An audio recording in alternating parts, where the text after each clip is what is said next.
Magandang araw po, welcome po sa aking channel, Love9 TV. Patalasasan po, meron po ba kayong mga properties na napapapayaan or non-performing assets? Plan nyo ibenta, pero wala kayong oras pagbibenta nito. Kung ito'y pagkakatiwala nyo po sa amin, tawag lang po kayo sa aking numero, usap po tayo, gawan ko po ng video for free. Yes, libre po, wala po kayong babayaran. Tutulungan pa namin kayong mabenta ang inyong property. Kami na po bala sa marketing, sa boosting or paid ads, even sa tripping. Hindi na po kayo mapapagod sa pag-entertain ng mga buyers. Kami na po bala sa lahat. Tawag lang po kayo.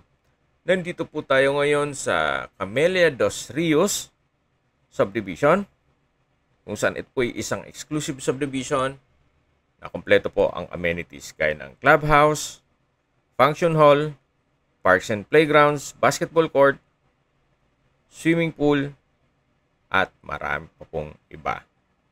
Tungkol naman sa security, meron pong 24 hours roving guards po dito. Kaya safe na safe po ang pamilya niyo dito. Napakatahimik po ng lugar, sariwa ang hangin, at sa klima naman po, banayad lang. Hindi naman siya ganun kalamig at hindi naman ganun kainit. Yan po, tungayin niyo po itong swimming pool na kung sakaling ma-acquire niyo itong property, pwede nyo pong gamitin ito. At hindi lang po doon, itong lokasyon ng subdivision ay napakalapit lang po sa Nuvali. Kumpleto po doon kaya ng malls, hotels, restaurants, schools, church, at hospital. Mamaya po sa dulong parte nitong video, pag-usapan natin ang distance, location, at travel time, pati presyo nitong bahay na binibenta. Samahan niyo po ako. Puntahan na natin. Nandito na po tayo sa bahay na binibenta ni Madam. May lot area po ito na 136 square meters at may floor area na 99 square meters. Ito po yung titulado. Buhay po ang may-ari kaya wala po kayong maging problema sa documentation o sa transfer ng title. Remote control na rin po itong gate. Then meron pong 4 bedrooms, 3 toilet and bath, water pressure tank na may hot and cold water. At ito pong mga electrical line niya ay meron pong 110 at 220. Kaya kung meron po kayong mga gamit na galing sa Amerika o Japan, pwede pong gamitin nyo kahit hindi na maglagay ng transformer. Yan po yung kapaligiran o magiging kapitbahay nyo once na ma-acquire nito ang property. Kaya po nang sabi ko sa inyo, sobrang tahimik po dito at napaka-aliwalas. Ikaton lang na may ibang plano si owner kaya binebenta niya ito. Okay, pasok na po tayo. Samahan niyo po ako. So yan po yung gate. Automatic po siya. At ito pong garahe ay kakasya ang isang SUV. Naka-tile flooring na rin po ito. Then dito naman po ay meron pong open lanai na may garden set at naka-tile flooring din po yan. So dito po side na to ay there's a lot of room for improvement. Kaya kung gusto magpa-extend ng bahay, pwede pa po sa side na yan. Dito po sa harapan ay ganun din po, malaki ang spasyo, naka-tile flooring. Then meron din pong ornamental plant sa palibot nito. Then sa dulo po ay meron pong covered lanai. At naka-landscape na rin po dito sa side na to. Bago po tayo pumasok sa loob ng bahay, check po natin yung paligid dito. So dito naman po may covered hangout area, naka-tile flooring, then meron din pong round table. At dito naman po ay may service area, may kitchen countertop, stainless sink with faucet, then meron pong wall-mounted cabinets, at dito naman po yung water heater. So yan po ulit yung open lanai. At may grotto po dito sa dulo. So ito po yung main door. Samahan niyo po ako. Pasok po tayo. At welcome po dito sa bahay ni Madam. Ito po yung receiving area. Then meron pong under storage. May malaking vanity mirror. At naka-tile flooring na rin po ito. Hanggang dun sa may living area at dining area. hanggang dun po sa may formal kitchen. May split type aircon na rin po, corner wall mounted rack, then may chandelier. Maganda po ang disenyo nitong ceiling. Yun po yung access door papunta sa likod ng bahay. At ito naman po yung bar counter. Lipat po tayo dito sa formal kitchen. May kitchen countertop, electric stove, range hood, kitchen window, then may kitchen cabinet, double stainless sink with faucet. At dito naman po yung access door papunta sa likod ng bahay na may double screen door. So dito po tayo galing kanina sa may open lanay at yan po yung main gate. At hanggang dun po sa service area. So balik po ulit tayo dito sa loob. Yan po yung formal kitchen, yung bar counter, at dito po yung dining area, living area. Kung meron man po kayong PWD or senior citizen sa pamilya, meron pong kwarto para sa kanila. Ito po yung first bedroom. Sa spasyo, malaki naman po. Sa pintura, maayos pa naman. Naka-tile flooring. Then meron pong glass window. Yan po yung likod ng service area. At may wall-mounted na cabinet. Naka-solid wood door. At paglabas nyo po, matatanaw nyo yung bar counter.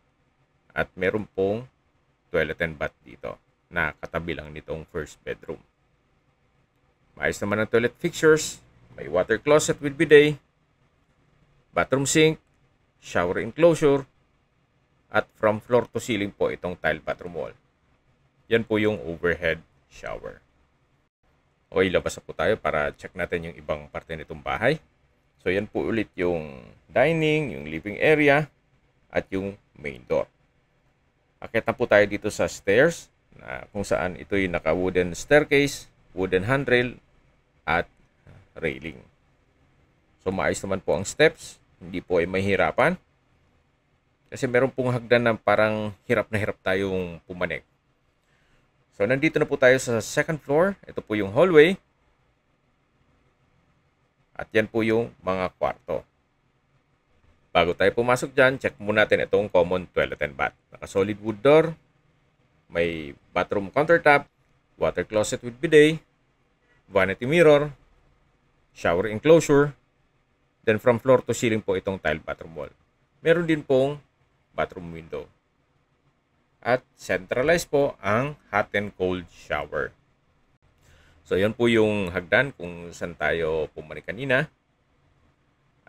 Dito naman po tayo sa second bedroom. Sa spasyo, sakto lang. Hindi naman siya ganun kaliit at hindi naman ganun kalaki. Meron din pong wardrobe. Then naka-tile flooring. Maayos pa naman ang pintura. Meron din pong mga outlet. May drawer. At may sariling glass window. Malaki po kaya maliwalas naman. Then may center lamp. At may blinds na rin po. So, ito po yung second bedroom. At dito naman yung third bedroom. Naka-solid wood door. Mas malaki po ang espasyo nito. Naka-tile flooring. May glass window with security grill. And blinds.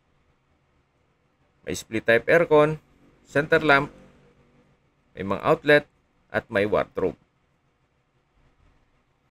Tunghayan nyo po ulit itong third bedroom bago tayo lumabas. So, yan po yung drawer at wardrobe. Then, naka-solid wood door na rin po ito. So, lipat na po tayo dito sa fourth bedroom o master's bedroom. Napakalaki po ng espasyo, naka-tile flooring, may split type aircon, sliding glass window with security grill and blinds, center lamp. Meron pong dalawang wardrobe na from floor to ceiling at may drawer. So, sa pintura, wala din po kayong papagawa. Maayos pa. Then, may drawer and dresser po. At dito sa dulo ay ginawang office. At may sariling toilet and bath na naka-solid wood door din po. So, may bathroom countertop, water closet with bidet, malaking vanity mirror, then may shower enclosure, from floor to ceiling din po itong tile bathroom wall. Then meron pong shower, o hot and cold shower, at bathroom window. So ito po yung toilet and bath dito sa master's bedroom. At hindi lang po doon, itong master's bedroom ay meron din pong access sa balkonahe o terrace. Meron pong sliding glass window dito. At ito po yung balkonahe na naka-tile flooring. Then covered na rin siya. Ito pong bahay ni Madam ay marami na pong improvements. Tingnan nyo po yung mga kapitbahay. Bare lang sila. Compare nyo naman dito sa bahay ni Madam na marami na po siyang pinagawa. Pero ganun pa man, sinabay pa rin niya sa market value ang presyo nito. Okay, sa distance, location at travel time portion na muna tayo. So mula po sa Nuvali, ang distance is 4.6 kilometers at ang travel time is 11 minutes. Mula naman po sa Healthway Medical Hospital, ang distance is 3.8 kilometers at ang travel time is 8 minutes. Mula naman po sa Medical City ng Santa Rosa, ang distance is 6.1 kilometers at ang travel time is 14 minutes. Yan po yung lagi kong binabanggit sa aking video na dapat nyo i-consider sa paghanap ng property, yung meron pong malapit na hospital. Hindi ko naman po sinasabing sakitin kayo, yan naman po for emergency purpose lang naman. At mula naman po sa University of Santo Tomas, Santa Rosa Campus, ang distance is 4.8 kilometers at ang travel time is 9 minutes. Mula naman po sa Carmel Ray Industrial Park, ang distance is 4.8 kilometers at ang travel time is 9 minutes. Mula naman po sa South Luzon Expressway, Cabuyao Exit, ang distance is 8 kilometers at ang travel time is 17 minutes. Kung manggagaling naman po sa Manila o sa airport, ang distance is 45.3 kilometers at ang travel time is 1 hour and 13 minutes. Okay, sa presyo na po tayo. Gaya po nung nasabi ko sa inyo, although marami siyang pinagawa at malaki tong lote niya, binebenta po ito sa halagang 8.5 million pesos net. Ibig pong sabihin, si buyer po ang sasagot sa lahat ng taxes at expenses with regards to documentation. Kung may mga katanungan po kayo, tawag lang po kayo sa aking numero. At sa mga kababayan naman natin na sa ibang bansa, meron po akong Telegram. Sa mga iPhone user man may iMessage, meron din pong Imo, Skype, Viber at WhatsApp. Same number lang po, 0917-316-3399. Sa mga nagtatanong naman po ng aming Facebook, meron po aming Facebook page na Nov9 TV at Facebook Reels Video. Meron din pong TikTok at Instagram. May ibang YouTube channel po kami na The Nov9 TV channel at Nov9 TV Listings. Sana po naibigyan nyo ang video presentation. Paki-like and subscribe na lang po sa aking channel para ma-update din po kayo sa aking future listings. Kung sakali po hanap nyo yung mas malaking sukat na lupa, meron din po kami ibang listings na pwede nyong pagpilian. Huwag po kayong mag-atubiling tumawag sa amin, then let us know your budget para malaman namin kung anong property pwede naming i-lock sa inyo. Sa lahat kong viewers, subscriber at nagtiwala po sa amin, salamat po sa suporta. Ingat po kayo lagi at yung pamilya. Maraming salamat po.